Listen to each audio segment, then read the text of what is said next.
자, 그래서 이제 남돈 북점이라고 제목을 붙였고, 남쪽에 도노와 북쪽에 점수 일어났죠.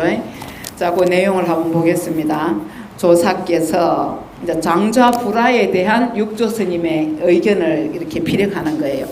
조사께서 조계의 보림사에 계실 때 이제 육조 스님이 남쪽에 조계라는 데 보림사라는 절에서 법을 많이 펴셨어요. 거기서 법을 제일 많이 설하셨거든요. 보림사에 계실 때 신수대사는 경남의 옥천사, 북쪽이에요. 여기는 북쪽 옥천사에 계셨다. 그때 두 종파가 모두 크게 교화하였으므로 사람들이 남능북수, 남쪽에는 해능, 북쪽에는 신수, 남능북수라 하였다. 그리고 남종과 북종은 돈과 점으로 나누어져 가지고 배우는 이들이 그 종치, 그 종파의 취지, 신수 스님 종파의 취지나 해능 스님 종파의 취지를 잘 알지 못하였다. 법은 본래 한 종이건만, 하나의 근본이 있건만, 근본이 하나인데 사람에게는 남쪽과 북쪽이 있고 사람한테는 남쪽과 북쪽이 있고 법은 오직 한 가지로 돼. 법은 하나예요. 법 본질은 하나. 견해에는 사람들이 이제 그 받아들이는 데에는 늦고 빠름이 있다. 깨달음도 늦은 사람이 있고 빠른 사람이 있다. 그런 얘기입니다. 사람한테 그런 게 있지 법에는 그런 게 없어요. 법에 진리는 하나밖에 없어요. 진리는 오로지 이거 하나 이거 외에는 아무것도 없어요. 이거 외에는 아무것도 없고 사람들이 생각에 따라서 이게 옳다 하고 깨달음이 빠르다 더디다 뭐 법이 어떻다 저떻다 하지만은 원래 이 자리에서 보면은 하나 오로지 하나밖에는 없어요. 하나밖에는. 그래서 이제 마음을 깨닫고 나면 뭐라고 얘기를 하냐 하면은 내 마음에 바깥이 없다. 그렇게 얘기를 해요. 바깥이 없다. 그럼 뭡니까? 전부가 내 마음이란 얘기예요. 바깥이 없어요. 바퀴라는 게. 온 우주가 내 마음이다. 그런 얘기입니다. 그래서 전부 하나일 뿐이지 둘이 없는 거예요. 우리가 깨달아야지 하면은 그 뭡니까? 깨달아야지. 난 깨닫고 싶다 하면은 이미 깨달음을 대상으로 둔 거잖아요. 그게 틀렸다는 얘기예요. 그게 틀렸어요. 그 생각이 일어나기 이전 자리. 생각이 일어나기 이전 자리가 깨달음의 자리예요. 우리의 모든 업이라는 거는 어디에서부터 생겨납니까? 생각이 주범이에요. 생각이. 우리가 행동을 할 때 생각이 앞서잖아요. 오늘은 어떻게 해야지 하고 이렇게 행을 하는데 그 생각이 우리의 윤회를 만드는 주범이다. 그래서 생각 없는 자리, 생각이 일어나기 이전 자리, 그 전의 자리가 깨달음의 자리다. 이렇게 얘기를 합니다. 그래서 생각이 많은 사람은 뭐 행동도 늦고 꿈도 잡다하게 꾸고 생각이 많고 고민이 많은 사람들은 이렇게 깨달음도 늦어요. 생각이 많으면. 그리고 너무 이 머리에 든 게 많으면은 못 깨달아요. 든 게 많아가지고 자기대로 막 이거겠지 스님이 저렇게 말해도 아니겠지 이게 맞겠지 이러고 머리에 너무 든 게 많으면 자기대로 분별 판단을 해가지고 못 받아들이는 거예요. 이렇게 깨달음이 빠른 사람들은 어떤 사람들이냐? 말을 100% 흡수하는 사람들. 이렇게 선지식이 얘기를 했을 때 우리 어린 애들이 제일 말 잘 듣는 사람이 누구예요? 초등학교 선생님이에요. 입학했을 때 초등학교 1학년 선생님이 말을 하면 애들은 그게 법이었어요. 지금은 모르겠어요. 지금은 애들이 막 지멋대로 커갖고 부모님들이 그래 키우니까. 옛날에는 그랬잖아요. 선생님 말이 법이었거든요. 그게 100% 이렇게 받아들이면은 그런 애들은 성장하면서 그게 이렇게 마음속에 딱 가치관이 정립이 돼갖고 올곧게 이렇게 커나가요. 그렇죠?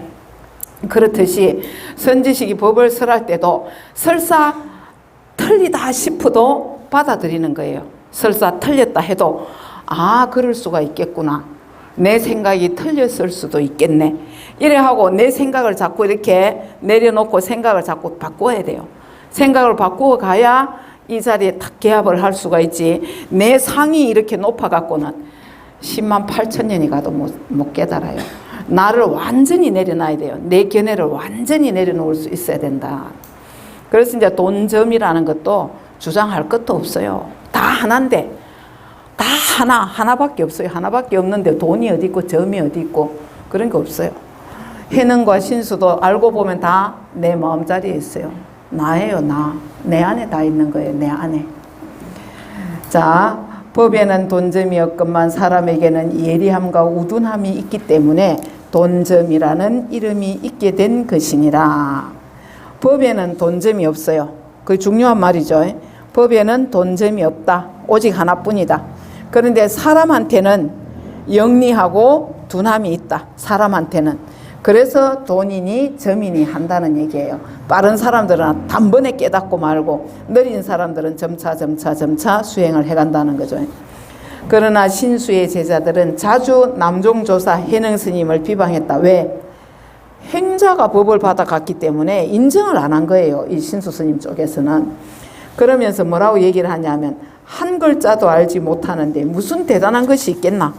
그렇게 생각을 하는데 글자도 모르는데 일자 무식꾼인데 뭐 대단한 게 있다고 해능스님을 그렇게 지켜 세우나 그 말이에요. 이에 신수대사께서 이러셨다. 그분은 스승 없는 지혜를 얻어 상승법을 깊이 깨달았으나 나는 그렇지 못하다. 그분은 스승 없는 지혜, 육조스님 혼자 깨달았잖아요. 건강경 한 구절 듣고 혼자 깨달았잖아요. 스승 없는 지혜를 얻어서 상승법을 깊이 깨달았으나 나는 그렇지 못하다. 신수스님이 이렇게 말을 할 수 있는 것도 굉장히 겸손한 거죠. 인격적으로는 훌륭한 분이죠.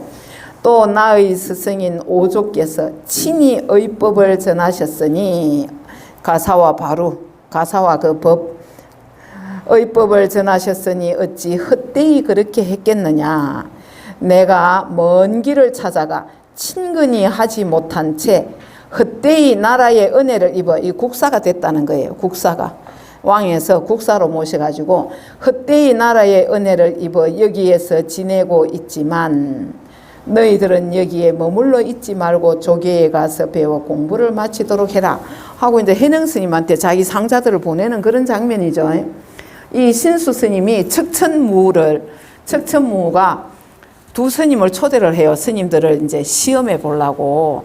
그래 해안 스님이라는 스님하고 신수대사를 모셔가지고 아주 아리따운 궁녀를 시켜서 목욕을 하게 해요. 두 스님을 옷을 다 벗기고 너희들이 가서 목욕을 시켜라. 이제 누가 여색에 흔들리는가를 이제 시험하기 위해서. 그래갖고 두 스님이 이제 옷을 벗고 목욕을 하는데 궁녀들도 옷을 벗고 들어왔을 거 아니에요. 그리고 궁녀들이 막 몸을 이렇게 씻기니까, 그 왕의 명령이니까 몸을 씻기는데 해안 스님은 끄떡도 안 하고 미동도 안 해요. 전혀 흔들림이 없는 거예요. 그래서 척천무가 딱 문틈으로 보고 있었어요. 누가 안 흔들리나 싶어갖고 보니까 신수 스님은 그냥 막 흥분하고 신수 스님은 막 어쩔 줄을 모르는 게 그게 눈에 딱 들어온 거예요. 그래가지고 척천무는 해안 스님을 인정을 해요. 해안 스님을 인정을 하는데 그래갖고 이제 해안 스님이 더 훌륭한 스님이다 이렇게 얘기를 하는데 신수대사가 나중에 국사가 되긴 돼요. 되는데 옛날에 제가 얘기했던 거 기억하십니까? 한 노파가 절을 지어갖고 스님을 모셨었는데 자기 딸을 시켜서 시봉을 하게 했다가 하루는 그 스님을 몇 년이 지난 다음에 그 스님을 테스트를 해보려고 딸을 시켜서 그 농락을 하라 하잖아요. 꼬셔라. 어떻게 하는지 그 스님이 어떻게 하는지 네가 스님한테 교태를 부렸다가 와서 나한테 얘기를 해라. 그러니까 그 딸이 이제 밤에 이렇게 자리끼를 들고 갔다가 신수 스님 이게 무릎에 올라앉잖아요. 그때 그 스님 무릎에 올라앉아갖고 막 목을 껴안고 교태를 부리는 거예요. 그래갖고 스님 느낌이 어떠십니까? 하니까 이 스님 뭐라 그랬어요? 차디찬 바위에 고목이 서 있는 것과 같다. 스님이 미동도 안 한 거예요. 그래 이제 이 딸이 나오니까 어머니가 스님이 뭐라 하더냐 하니까 뭐 그냥 차디찬 바위에 고목이 서 있는 것과 같다 합디다. 내가 아무 감각이 없답니다. 이래 얘기를 했어요. 그러니까 노파가 어떻게 했어요? 내가 지금까지 헛짓을 했네. 내가 지금까지 저 땡중을 갖다가 이래 오랜 세월을 시봉을 하다니 저건 가짜다 해갖고 그 다음날 스님도 내쫓고 절도 불태워버려요. 어느 게 옳겠습니까? 신수대사가 옳겠어요? 이 스님이 옳겠어요? 둘 다 옳고 둘 다 틀려요. 옳고 그름이 없는 거예요. 그래서 우리가 이제 한쪽만 보고 판단해서 옳다 그러다 하면 틀리는 거예요. 이 깨달음 자리라는 건 부처님 법은 무유정법이에요. 무유정법. 정해진 법이 없어요. 이거 다 하고 정해진 수행법도 없고 이거 다 하는 법이 아니에요. 부처님 법은. 부처님 법은 중도라 했죠. 중도. 옳은 시각이 어떤 것이냐 하는 거죠. 옳고 그름이 없어요. 그래서 중도라는 거는 이렇게도 볼 수 있고 이렇게도 볼 수 있는 게 중도예요. 융통성이 있는 게 중도거든요. 그러니까 이 노파가 그 스님을 그렇게 판단한 거나 척천무가 신수대사를 그렇게 판단한 거나 옳다 그러다 판단할 수가 없는 거예요. 그래서 이제 깨달음의 자리에서 보면 그런 것도 없어요. 우리가 이제 살아가면서 이렇게 판단력이 필요하거나 할 때는 항상 그걸 지혜라 그래요. 지혜. 지혜롭게 판단을 해야 돼요. 아이들이 좀 막 마음에 안 드는 행동을 하고 좀 내 생각에 어긋나고 이렇게 해도 애가 왜 그럴까? 애의 입장에서 생각해 보면 틀리겠어요? 지 행동이 안 틀려요. 그래서 부모가 막 틀렸다 하고 그렇게 딱 그 고정관념을 갖고 애를 대하면은 애는 이제 튕겨 나가는 거죠. 나중에 부모를 원망하면서 그렇게 돼요. 그래서 이제 항상 중도적인 입장, 여기 지혜예요. 지혜. 살아가는데 이런 지혜가 있어야 돼요. 우리가 막 여당이 옳다, 야당이 옳다 막 싸우잖아요. 싸우는데 사실 가장 좋은 정치는 뭐예요? 여당에서 좋은 거 갖고 오고 야당에서 좋은 거 갖고 와갖고 최고로 나아가는 그게 중도예요. 그게. 신수대사가 오조 홍인 스님한테 제자를 보내는 그런 장면이죠. 이런 거 보면 신수대사가 굉장히 훌륭한 분이에요. 자기하고 이제 막 거의 적대감이 없잖아요. 자기가 법을 받으리라고 누구나 오조 홍인 스님 그 문화에 있던 문화생들이 그때 700명이 있었어요. 700명이 있었는데 그 700명이 전부 다 신수대사가 법을 받을 것이다. 그리고 신수대사는 자격이 있다. 이렇게 얘기를 했는데 뜬금없이 행자로 왔던 육조 스님이 법을 받아가 도망을 갔으니까 이쪽에서 인정을 못해가 한참을 뒤쫓아가잖아요. 뒤쫓아가갖고 막 협박을 하고 막 그래서 육조 스님이 숨어 살거든요. 그러니까는 이제 어떻게 보면은 정말로 이 대립각을 세울 수 있는 원수인데 그래도 신수 스님이 육조 스님한테가 법을 배워라. 그 스님이 더 훌륭하다. 우리 은사께서 그 스님을 본 안목이 그냥 이렇게 받겠느냐 해갖고 이제 제자를 보내요. 그래 그 중 제자 한 사람이 그리고 제자인 지성 스님이라는 사람이 가요. 육조 스님한테. 너는 총명하고 지혜가 많으니 나를 위해 조계로 가서 법을 들으라. 그리고 들은 법문을 잘 기억해 두었다가 돌아와서 나에게 일러다오. 지성이 명을 받고 조계로 가서 온 곳을 밝히지 않고 대중 속에 참여하였다. 몰래 그냥 슬쩍 들어가 갖고 대중 속에 섞여버린 거예요. 그러니까 그때 조사께서 대중들에게 이르셨다. 지금 법도둑이 이 모임 속에 숨어 있다. 법을 도둑질하러 왔다. 그러니까 지성이 곧 나와 예배하고 사실대로 말씀드리자 조사께서 이러셨다. 네가 옥천에서 왔다니 틀림없이 염탐꾼이겠구나. 신수 스님이 보낸 염탐꾼이 아니냐 그런 거예요. 그러니까 그렇지 않습니다. 어찌해서 그렇지 않다는 것이냐. 말씀드리기 전에는 그렇습니다만은 이제 말을 다 했잖아요. 내가 이러이러해서 이렇게 왔다. 말을 했으니까 이미 말씀드렸으므로 그렇지 않습니다. 그러니까 너의 스승은 어떻게 대중을 가르치느냐 하니까 언제나 대중들에게 마음에 머물러 고요히 관하고 오래 앉고 눕지 말라고 가르칩니다. 자, 그거 잘 보세요. 마음에 머물러 고요히, 우리 보통 공부하라 그러면 이렇게 하잖아요. 마음을 딱 가라앉히고 내 마음을 딱 들여다보면서 고요하게 앉아 있잖아요. 주로 이제 좌선하는 사람들도 그렇고 기도도 마찬가지잖아요. 마음을 차분하게 가라앉히는 그런 형태로 진행이 되잖아요. 그리고 오래 앉고 눕지 말라. 눕지 말고 앉아 좌선하라는 얘기잖아요. 이게 장자불허하라는 얘기예요. 등을 땅에 대지 말고 계속 앉아서 마음을 관하라 그런 얘기죠. 여기서 뭐가 틀렸겠어요? 이 말은 틀린 말이에요. 이 말이 왜 틀렸느냐? 우리 보통 수행을 다 이렇게 해요. 보통 절에서 하는 수행법이잖아요. 고요히 앉고 마음을 가라앉히고 오래 앉고 눕지 않고 하는 이게 우리의 전통적인 수행 방법이에요. 근데 깨달음을 공부하는 입장에서 보면 이게 왜 틀렸느냐. 마음에 머물러 마음이 따로 있겠어요? 마음은 그냥 나예요. 내가 마음이에요. 내 마음이잖아요. 그러니까 머물 마음이 따로 없어요. 마음에 머물러 했는데 머물 마음이 따로 없고 고요히 관하고 이 깨달음의 자리는 고요하고 시끄러운 게 없어요. 고요한 게 따로 있다면 고요한 게 있다면 시끄러운 게 있는 것이죠. 그래서 어떤 깨달음이라는 거는 다른 상태, 다른 대상을 찾아가는 게 아니라는 얘기예요. 바로 지금 여기를 바로 지금 여기 이 자리이기 때문에 마음을 뭐 어떻게 하고 고요하게 하고 뭐 시끄러운 걸 피하고 눕지 말고 앉고 이거는 전부 다 어떤 경계를 두고 하는 얘기잖아요. 나는 따로 있고 경계 따로 있고 그렇잖아요. 근데 깨달음이라는 건 나밖에 없어요. 나밖에 없어요. 이 자리, 내 마음, 지금 생각 일으키기 이전 자리, 이 자리밖에 없기 때문에 이거는 점수를 하는 스님들은 이렇게 가르쳐요.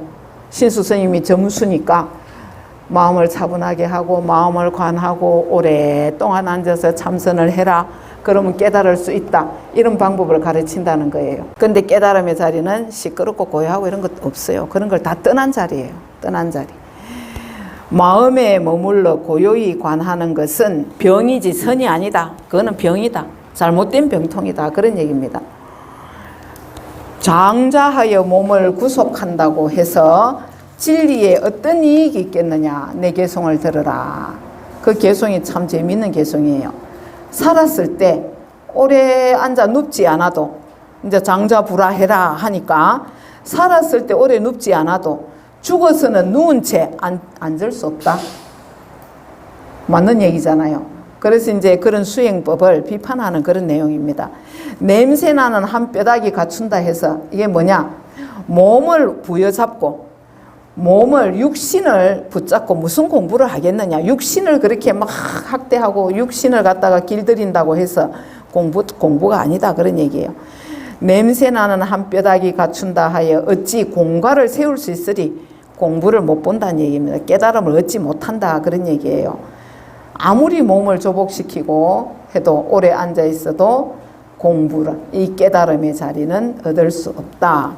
육조 스님이 깨닫고 나서 뭐라 그랬습니까? 육조 스님이 깨닫고 나서 처음으로 읊은 개송이 뭐냐 하면은 이 깨달음의 자리가 내 자성이라는 게 본래 스스로 맑고 깨끗한 줄 어찌 알았겠습니까? 본래 스스로 맑고 깨끗하다는 얘기예요. 맑고 깨끗한 줄 어찌 알았겠습니까? 그 다음에 본래 생겨나고 사라짐이 없는 줄 어찌 알았겠습니까? 생겨남도 없고 사라짐도 없는 자리예요.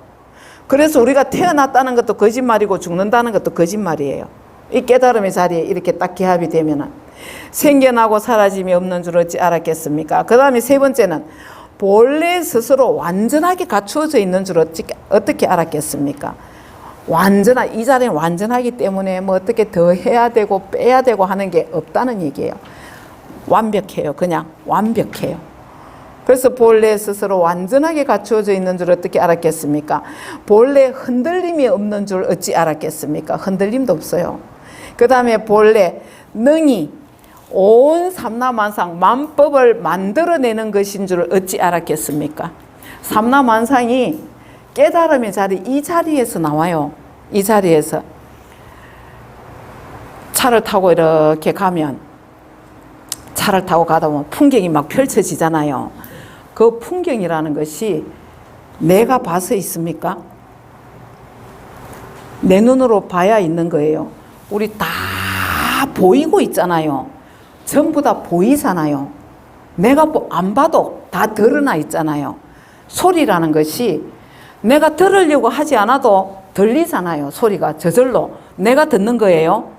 비행기가 저 공중에서 비행기가 날아가는데 비행기 소리가 막 들려요. 원칙으로 하면은 그 소리가 내 귀에 닿아야 들려야 되잖아요.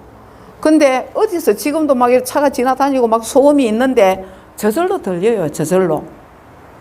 저절로 들리는 이 자리가 깨달음의 자리예요. 저절로 다 드러나 있어. 다 드러나 있고 다 완벽하게 갖춰져 있고 모든 것은 그대로의 그대로 있는 그대로라는 책 제목도 있어요. 다음에 제가 이제 여러분들한테 책도 이제 권해드릴 책이 몇 권 있는데 보면은 굉장히 도움이 되는 그런 책이에요. 요새 유행하는 책. 그래서 다 드러나 있기 때문에 내가 할 일이 없어요. 내가 할 게 아무것도 없어요. 그래서 우리는 막 내가 보고 내가 생각하고 내가 한다고 생각하지만 내가 하는 거 아무것도 없어요. 다 부처의 자리, 이 자리 다 부처님이 하시는 거예요. 아미타 부처님. 아미타 부처님을 무량수 열애불이라 하잖아요. 무량수라는 게 뭡니까? 한량이 없다는 얘기죠. 수명이 없다는 얘기예요. 무량수, 수명이 없다는 얘기잖아요. 늘 이 자리, 늘 이 자리. 늘 이 자리에 계시는 부처님이 아미타 부처님, 아미타 부처님. 그래서 깨달음을 아미타 부처님이다. 이렇게도 얘기를 해요. 이 자리를. 이 자리. 그래서 이제 항상 이거는 수행 방법이 따로 없어요. 따로 없고 내가 마음이 간절해야 돼요. 간절해야 돼요. 이 자리를 보고자 하는 마음이 간절해가지고 늘 법문 듣고 늘 관을 할 줄 알아야 돼요. 관을. 생각을 하면서 아 이게 맞는가 이게 이런 것인가 이런 내가 일상생활 속에서 자꾸 법문을 듣고 그 들은 것을 맞는가 확인도 하고 어떻게 흘러가는가 관찰도 하고 이러면서 자연스럽게 이 자리에 개합할 수가 있어요. 이 몸의 가고 옴이 본래의 삼면이라 우리는 죽고 살고 한다 하지만은 이 자리는 그대로다. 죽고 사는 게 없다 그 말입니다. 가고 옴이 없다. 여여하다. 그런 얘기. 아무리 삼라만상이 변하고 아무리 봄, 여름, 가을, 겨울이 지나고 뭐 폭탄이 터져갖고 막 산천이 파괴가 되더라도 이 자리는 여여하다. 우리 마음자리는 여여하다. 그래서 불생, 불멸, 불구부정, 부정불감입니다. 지성이 개송을 듣고 깊이 뉘우치고 감사를 드리며 개송을 지어 바쳤다. 오온의 흙개비 같은 몸이여. 오온이 뭡니까? 색, 수상행식이고 색은 내 몸이고 수상행식은 마음이에요. 그렇죠. 우리가 내 몸과 마음이라고 하는 게 오온이에요. 우리는 이 몸과 마음을 나라고 알고 있지만 그게 흙개비다. 흙개비. 오온의 흙개비 같은 몸이여. 오온 개공이죠. 오온 개공 도 일체 고액이잖아요. 오온이 개공한 오온이 다 공한 줄 알면은 도 일체 고액, 일체 고액을 다 넘어간다. 일체 괴로움을 다 벗어날 수 있다는 거예요. 몸과 마음이 공이라는 걸 알면 모든 괴로움은 어디서 옵니까? 몸이 나라는 데서 와요. 이 몸이 나라고 생각을 철석같이 믿고 있으니까 아이고 몸이 늙으면 죽으면 어쩌고 이런 생각하잖아요. 근데 몸이 나가 아니라는 거예요. 몸도 나가 아니고 지금 이렇게 막 주장하는 이 에고 이것도 나가 아니라는 거예요. 진짜 나는 바탕 이 자리 깨달음이 자리. 그래서 이 자리에서 모든 게 나고 죽고 하고 이 자리는 변함이 없어서 이 자리가 영원한 진리이고 이 자리만이 나이다는 거예요. 진짜 나란 진짜 나. 그래서 이 몸은 그냥 인연 따라 왔다가 가요. 몸은 우리가 옷을 갈아입듯이 그냥 벗었다가 입었다가 하는 거기에 불과한 것이다. 그래서 흙개비가 어찌 끝마침이리요. 이거 흙개비 우리 가짜인 몸뚱어리가 끝마침 어떻게 진실이 되겠느냐. 궁극적인 진실이 되겠느냐. 진리가 아니다 그런 뜻이에요. 이 몸은 돌이켜 진여로 나아가려 하면 그렇다고 해서 이 몸과 마음이 아닌 깨달음이 어디 딴 데 있다 해서 진실을 찾아가려고 하면은 도리어 법이 깨끗하지 그거 터졌다는 얘기예요. 그거 잘못 가는 것이다. 깨달음이 따로 있다고 두고 가면은 틀렸다는 거예요. 우리가 깨닫기 전에는 제가 몸과 마음이 나가 아니라 했잖아요. 나가 아닌데 이 자리를 깨닫고 나면은 몸과 마음이 나예요. 왜? 이 자리 본성 자리의 나툼이기 때문에 이 몸과 마음도 본성이에요. 본성. 그런 걸 얘기를 하는 겁니다. 그래서 내가 본성인데 따로 깨달음이 없다. 나밖에 없다. 우리가 깨달으려고 하면은 다른 사람을 보면 안 돼요. 나를 봐야 됩니다. 나밖에 없어. 깨닫고 나면 나밖에 없기 때문에 나한테 초점을 맞춰야 돼요. 저 사람이 잘못된 게 아니고 내가 잘못 보는 거예요. 그렇잖아요. 이 사람 못됐다 나쁘다 하지만은 사람한테 나쁘고 못된 게 있겠어요. 내가 그렇게 가치를 부여하는 거예요. 내가. 알고 보면 다 나한테서 나와요. 모든 것이. 다 나한테서 나오고 내가 주인공이에요. 내 인생은 나밖에 없어요. 나밖에 없어요. 그래서 항상 나를 초점에 두고 모든 판단. 시어머니 나쁘다. 시어머니 나쁘다는 것도 내가 만든 생각이에요. 나쁘다는 게 어디 있어요? 없어요. 그런 거는. 우리가 교육받은 대로 이거는 옳고 그러고 막 하니까 질서를 위해서 만들어 놓은 그런 개념일 뿐이지 진리의 입장에서 보면은 그거고 저거고 없다는 거예요. 그래서 이제 육조 스님은 항상 깨달음의 자리에서 법을 설하시기 때문에 우리가 이제 좀 어려울 수 있어요. 우리는 아직 완전히 깨닫지 못한 입장이기 때문에 어려울 수 있지만은 이런 얘기를 자꾸 들어놔야 나중에 생각이 확 바뀌어가지고 이 자리에 딱 기합을 할 수가 있습니다. 오늘 할 양은 다 했어요. 오늘 할 양은 다 했고